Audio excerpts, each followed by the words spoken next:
Hello friend, তোমরা কেমন আছো? আমি ভালো আছি। দেখো আজকে সুন্দর করে সেজেগুজে আমরা কোথায় যাচ্ছি একটু পরে জানাচ্ছি তোমাদের আমরা কোথায় যাচ্ছি। আমরা যাব বিয়ে বাড়ি। আমি সোনাইয়ের বাবা আর মৌমিত চলে এসছে আমাদের সাথে যাবে বলে বিয়ে বাড়ি, ওদেরও নিমন্ত্রণ।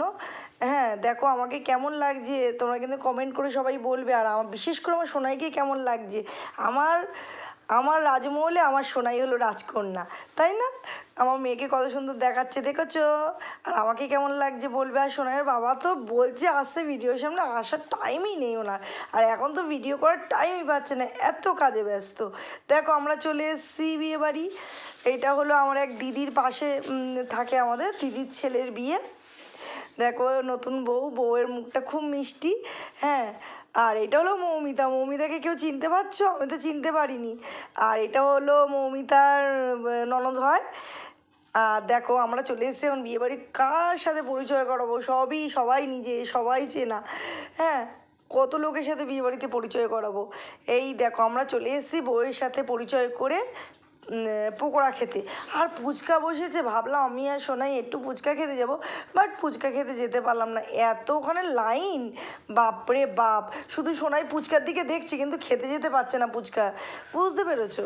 এবার আমি আর সোনাই দেখো পকোড়াই খেয়ে এখন শান্তি করে নিই, কেননা আমরা ফুচকা খাবো বলে মনে হচ্ছে না। তাহলে চলো এবার কনে যাত্রী আসবে বলে আমরা খেতে বসে পড়লাম। এখন বাজে 10টা, আমি সোনাই সব বসে পড়েছি খেতে।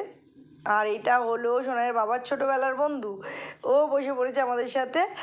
এবার দেখি মেনুতে কি কি আছে তোমাদের দেখাচ্ছি। দেখো মেনুতে কী আছে, এই দেখো আমাদের দিদির ছেলে আর ছেলের বউ, কি মিষ্টি না? বউটা খুব সুন্দর হয়েছে। হ্যাঁ এবার দেখো, এবার আমরা বসে পড়লাম খেতে। কি কি আছে মেনুতে তোমাদের বলছি। আর এত লাইট পড়ছে আমার মুখটা ফোকাস ভালো হচ্ছেই না, এত লাইট ওই দিকটায়। এবার দেখো কি কি মেনু। হ্যাঁ দেখো প্রথমেই চলে এসছে সাদা ভাত, ডাল, আর ওইটা কাটলেট বা পকোড়া টাইপেরই হবে হয়তো, মনে হচ্ছে তাই। দেখো ডাল আর পকোড়া কি বেগুনি হবে মনে হচ্ছে, আমি না ভুলে গেছি, বুঝতে পারছি না ঠিক। এই দেখো খাবার কথা খেয়ে নিয়েছি, খিদে পেয়েছে খেয়ে নিয়েছি, একেই তো ফুচকা খেতে পারিনি, মাথা গরম। এবার চলে এসছে পাবদা মাছের ঝাল। আর ওদিকে ডাল, আরও একটা ইয়ে ছিল বেগুনি বা ডিমের কাটলেট হবে। আর পাবদা মাছের পর চলে এসছে দই কাতলা খেয়ে নিলাম। তারপরে কি আসছে তোমাদের দেখিয়ে দিচ্ছি। তারপর চলে এলো চিকেন কষা। হ্যাঁ, রান্নাগুলো খুবই সুন্দর হয়েছে, কিন্তু ভালো বেশি আমি খেতে পারিনি, কেননা রাত্রিবেলা না খুব একটা খেতে পারি না, তো এই কারণেই সমস্যা। এবার দেখো চাটনি খেয়ে ফেললাম। চাটনি করেছে পাঁপড়, চমচম, হ্যাঁ রসগোল্লা, মিষ্টি সবই ছিল, তোমাদের দেখালাম। আর তাহলে আজকের মতন আমার ভিডিওটা এখানেই শেষ করছি। তোমাদের ভিডিওটা কেমন লাগলো প্লিজ কমেন্ট করে কিন্তু বলবে। আর আমাকে আর আমার সোনাইকে কেমন লাগছে বলবে। ও সবার শেষে দেখো ঠান্ডা ক্যাম্পা করেছিল, এইটাই ভালো করেছিল তাই না? আর হাজমোলা। হ্যাঁ আইসক্রিমের ঝামেলার থেকে ওইগুলোই ঠিক আছে কিন্তু এখন বিশেষ করে। দেখো এবার আমার বাড়ি চলে এসেছি, বাড়ি এসে দুটো একটা রিলস করেই ওখানেই আমি ভিডিওটায় শেষ করলাম।